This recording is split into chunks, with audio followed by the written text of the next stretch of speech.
तो चलिए आज हम लोग स्टार्ट करने वाले हैं इक्विपोटेंशियल सरफेस क्या होता है। अब देखिए इसके नाम में है equi, it means equal, potential का मीनिंग पोटेंशियल और सरफेस। तो इसका सिंपल सा मीनिंग निकलता है जिस सरफेस के ईच एंड एवरी पॉइंट का पोटेंशियल इक्वल हो उसी सरफेस को हम लोग इक्विपोटेंशियल सरफेस कहते हैं। जैसे मान लो आपको यहाँ एक सरफेस दिया है, इस सरफेस में पॉइंट ए का पोटेंशियल 10 वोल्ट है, तो पॉइंट बी का भी पोटेंशियल 10 वोल्ट है, पॉइंट सी का भी पोटेंशियल 10 वोल्ट है। मतलब इस सरफेस के ईच एंड एवरी पॉइंट का पोटेंशियल यहाँ पर 10 वोल्ट होगा। और ऐसा कोई कंपलसरी नहीं है कि यहाँ पर 10 वोल्ट ऑलवेज हो, आप 20 30 कुछ और भी लेट कर सकते हो, या जो सरफेस पर गिवन है वही होगा। ठीक है, तो यदि सरफेस के एक पॉइंट का जो पोटेंशियल है, यदि हर एक पॉइंट का वही पोटेंशियल होगा तो उस सरफेस को हम लोग बोलते हैं इक्विपोटेंशियल सरफेस। तो वही यहाँ लिखा गया, the surface in the electric field whose potential is equal at each and every point is called equipotential surface.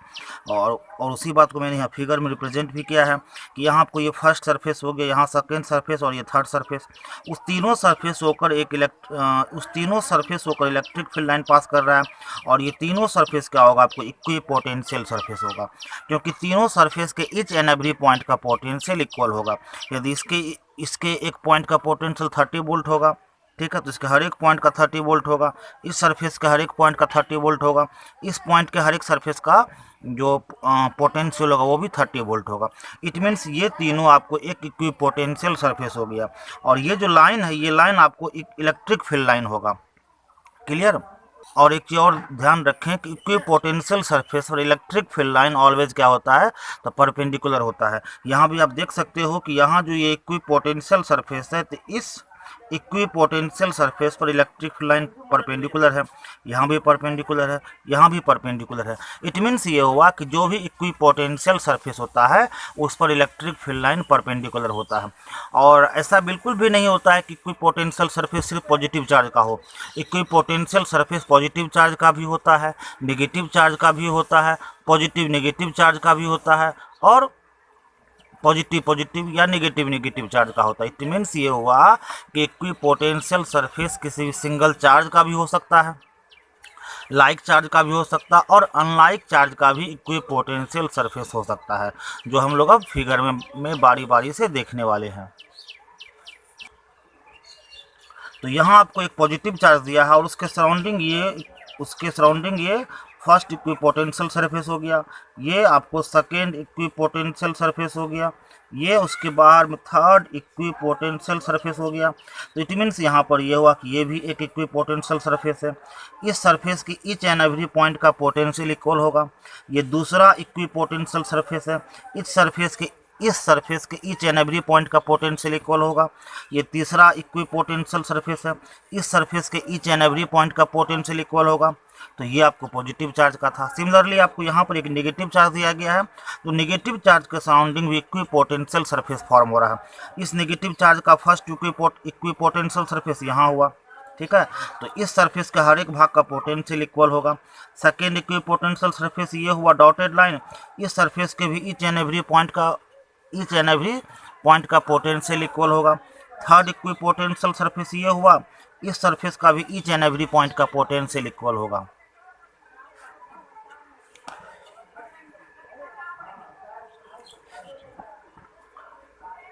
चलिए अब हम लोग देखते हैं कि जो लाइक चार्ज होता है, तो लाइक चार्ज के लिए इक्विपोटेंशियल सरफेस कैसा होगा।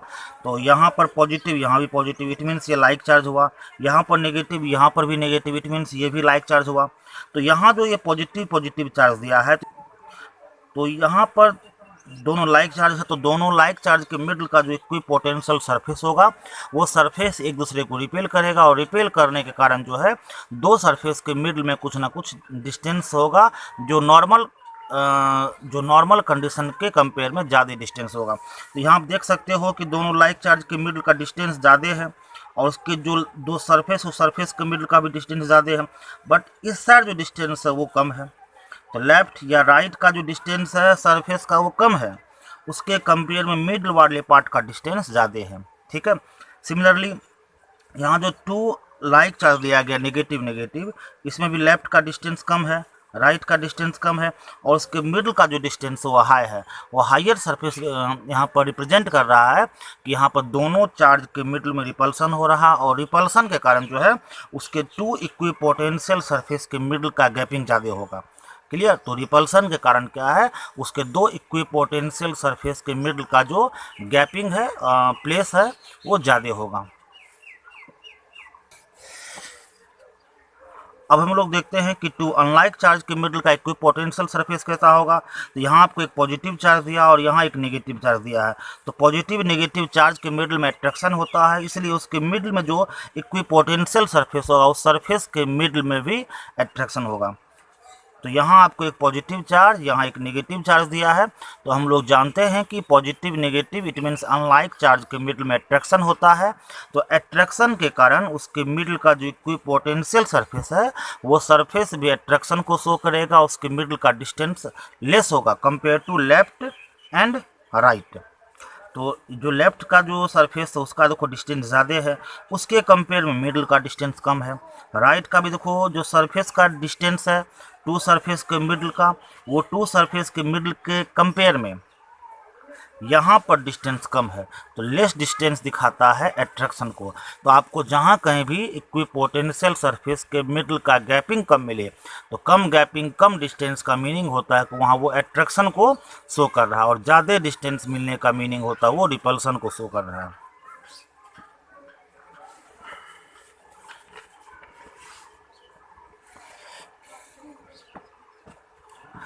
तो चलिए अब देखते हैं कि इक्विपोटेंशियल सरफेस में यदि हम लोग चार्ज को कैरी करते हैं तो चार्ज को कैरी करने पर कितना वर्क होता है, हम लोग उसी वर्क को फाइंड करने वाले हैं। तो सबसे पहले आप ये समझो कि इक्विपोटेंशियल सरफेस पर चार्ज बाय सेल्फ या खुद से कैरी कभी नहीं होगा, क्योंकि उसके हर एक पॉइंट का पोटेंशियल इक्वल होता है, और चार्ज तब तक खुद से सेल्फ से फ्लो या मूव नहीं कर सकता है जब तक किसी भी एक साइड का पोटेंशियल ज़्यादा ना हो। इट मीन्स आप इससे पहले पढ़ चुके हो कि चार्ज का फ्लो हायर पोटेंशियल से लोअर पोटेंशियल होता है, और जब तक किसी एक साइड का पोटेंशियल हाई नहीं होगा तो चार्ज लो पोर्ट की ओर कभी फ्लो नहीं करेगा। क्लियर।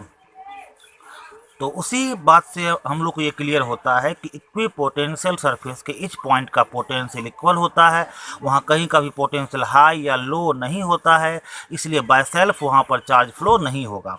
यदि हम लोग किसी एक्सटर्नल सिस्टम से चार्ज को फ्लो करा भी दिए, चार्ज फ्लो कर भी लिया, मूव कर भी लिया, तो वहाँ पर कितना वर्क होगा, हम लोग इसी वर्क को फाइंड करने वाले हैं। तो यहाँ देखो आपको एक इक्विपोटेंशियल एरिया दिया है, सरफेस दिया है। इस इक्विपोटेंशियल सरफेस में यहाँ पॉइंट ए है, यहाँ पॉइंट बी है। तो पॉइंट ए का पोटेंशियल भी है, पॉइंट बी का पोटेंशियल भी। और आप चूँकि पढ़ चुके हो कि इक्विपोटेंशियल सरफेस में हर एक पॉइंट का पोटेंशियल इक्वल होता है, इसलिए भी ए और भी बी का पोटेंशियल इक्वल होगा, उसको हम लोग यहाँ पर भी लेट कर चुके हैं। और आप एक पोटेंशियल डिफरेंस का फॉर्मूला पढ़ चुके हो, डेल्टा भी equal to delta W by Q होता है। तो उसी के अकॉर्डिंग हम लोगों ने यहाँ पर डेल्टा डब्ल्यू फाइंड किया है। तो डेल्टा डब्ल्यू का फॉर्मूला क्या होगा, डेल्टा वी इंटू क्यू। तो डेल्टा वी इंटू क्यू, और ये डेल्टा वी रिप्रेजेंट कर रहा है पोटेंशियल डिफरेंस को, और पोटेंशियल डिफरेंस का मीनिंग होता है कि टू पॉइंट के मिडिल के पोटेंशियल का डिफरेंस।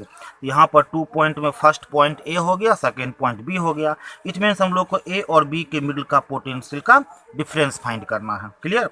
तो इसी पोटेंशियल डिफरेंस के प्लेस पर मैंने V A minus V B लिखा है, और यहाँ देख रहे हैं कि वी ए या वी बी दोनों का वैल्यू भी है, तो वी ए के प्लेस पर भी वी आएगा, वी बी के प्लेस पर भी वी आएगा, इंटू क्यू आएगा। और चूंकि दोनों सेम है तो उसका जो सब्सट्रैक्शन है वो, या जो चूंकि दोनों सेम है तो उसको सब्सट्रैक्ट करके 0 आएगा इंटू क्यू। इट मीन्स यहाँ 0 आ गया। तो क्या देखा हम लोगों ने कि जो डेल्टा डब्ल्यू है उसका वैल्यू 0 आ गया, और ये रिप्रेजेंट करता है कि इक्विपोटेंशियल सरफेस पर चार्ज को कैरी करने का जो वर्क होगा, कैरी करने के लिए जो वर्क होता है उस वर्क का वैल्यू 0 होता है। तो चलिए अब हम लोग देखते हैं कि पोटेंशियल ग्रेडियंट क्या होता है। तो पोटेंशियल ग्रेडियंट को आप समझ सकते हैं कि यूनिट लेंथ को चेंज करने पर जो भी पोटेंशियल में चेंजिंग होता है उसी को हम लोग पोटेंशियल ग्रेडियंट बोलते हैं। क्लियर। कि जो भी मान लो कोई करंट कैरिंग वायर है, उस करंट कैरिंग वायर में यूनिट लेंथ को ट्रैवल करने पर या यूनिट लेंथ चेंज होने पर पोटेंशियल में जो डिफरेंस होता है, चेंजिंग होता है, उसी डिफरेंस या चेंजिंग को हम लोग पोटेंशियल ग्रेडियंट कहते हैं। और उसका एग्जांपल सिंपल सा आप यहाँ समझ सकते हो कि यहाँ पर ए से लेकर एफ तक का एक वायर है। इस वायर में पॉइंट ए का पोटेंशियल 10 वोल्ट है और एफ का पोटेंशियल 0 वोल्ट है, ठीक है। वैसे ये 0 आपको इन्फिनाइट पर जाके होगा, फिर भी मैंने यहाँ पर 0 लेट कर लिया है। अब यदि ए से बी का लेंथ 1 मीटर हो और हम लोग ए से लेकर बी तक ट्रैवल करेंगे, तो ए से लेकर बी तक ट्रैवल करने में पोटेंशियल में जो भी चेंजिंग आएगा वही चेंजिंग होगी आपको पोटेंशियल ग्रेडियंट। और पोटेंशियल ग्रेडियंट का सिंबल क्या होता है कि, तो के इक्वल टू क्या होगा कि पॉइंट ए का पोटेंशियल बी के पोटेंशियल का डिफरेंस, तो ए के पोटेंशियल बी के पोटेंशियल का डिफरेंस, और उसका डिस्टेंस क्या होगा ए से बी तक का, तो आर ए बी लिखा गया है। इस आर ए बी का वैल्यू है 1 मीटर, ए का पोटेंशियल 10 वोल्ट, बी का पोटेंशियल 8 वोल्ट। इसको सब्सट्रैक्ट करके 2 आएगा, तो 2/1 इट मीन्स 2, ठीक है। तो 2 वोल्ट पर मीटर जो निकला, यही निकला आपको पोटेंशियल ग्रेडियंट। क्लियर।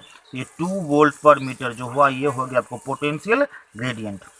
तो पोटेंशियल ग्रेडियंट क्या हुआ कि कोई भी करंट कैरिंग वायर या कोई भी सिंपल सा वायर हो जिसमें करंट फ्लो हो रहा है, तो उसमें हम लोग यूनिट लेंथ को ट्रैवल करेंगे, तो उससे पोटेंशियल में जो भी चेंजिंग आएगा उसी को हम लोग पोटेंशियल ग्रेडियंट बोलते हैं।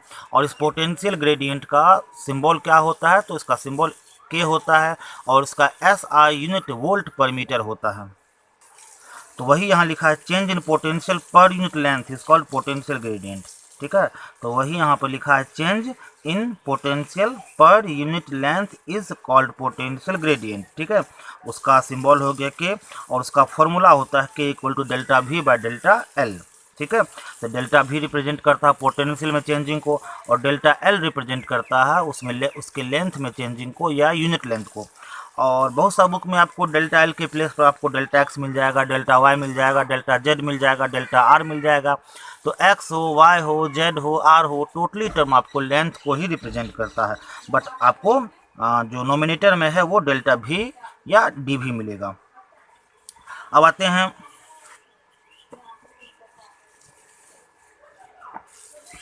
आते हैं कि पोटेंशियल ग्रेडियंट का डायमेंशनल फार्मूला क्या होता है। तो उसका डायमेंशनल फार्मूला ml3t-1 होता है। अब इतना कैसे हो गया, तो आप यहाँ आप पहले पढ़ चुके हो कि के का formula delta V by delta L होता है, तो उसी को मैंने यहाँ लिखा है। Delta we it means potential difference, उसका फार्मूला होता है डेल्टा डब्ल्यू बाय क्यू, और डेल्टा एल यहाँ चुका है। और डब्ल्यू का फार्मूला होता है ml2t-2, क्यू का फार्मूला होता है A1 और एल का फॉर्मूला होता है एल। इसी को सॉल्व करके हम लोग को ये निकला, और उसी पॉइंट और उसी फॉर्मूला को मैंने यहाँ पर लिखा है। क्लियर। तो चलिए अब हम लोग देखते हैं कि ये पोटेंशियल ग्रेडियंट और इलेक्ट्रिक फील्ड इंटेंसिटी में क्या रिलेशन होता है। इस रिलेशन को शो करने के लिए हम लोग यहाँ पॉइंट ए पर एक प्लस क्यू चार्ज लिए हैं, और इस प्लस क्यू चार्ज का जो पोटेंशियल वो पॉइंट बी पर भी है, ठीक है। और इसी पॉइंट बी से डेल्टा एक्स डिस्टेंस पर एक पॉइंट सी है। इस पॉइंट सी पर जो पोटेंशियल होगा वो भी माइनस डेल्टा भी होगा, क्योंकि जैसे जैसे डिस्टेंस बढ़ता है तो उसी टाइप से पोटेंशियल में क्या होता है, डिक्रीजिंग होता है। और यहाँ डिस्टेंस इंक्रीज हुआ डेल्टा एक्स, इसलिए पोटेंशियल में डिक्रीजिंग डेल्टा भी होगा, ठीक है। तो उसी बात को मैंने यहाँ इंट्रोडक्शन में लिखा है कि let plus Q charge is placed on point A whose potential on point B is V, potential on point C is V minus delta V. अब देखिए हम लोग इस पॉइंट सी के चार्ज को डेल्टा एक्स डिस्प्लेस करके पॉइंट बी पर लाएंगे। क्योंकि यहाँ डिस्प्लेसमेंट स्मॉल हुआ है डेल्टा एक्स, इसलिए वर्क भी स्मॉल होगा, और उसी वर्क को हम लोग को फाइंड करना है। क्लियर।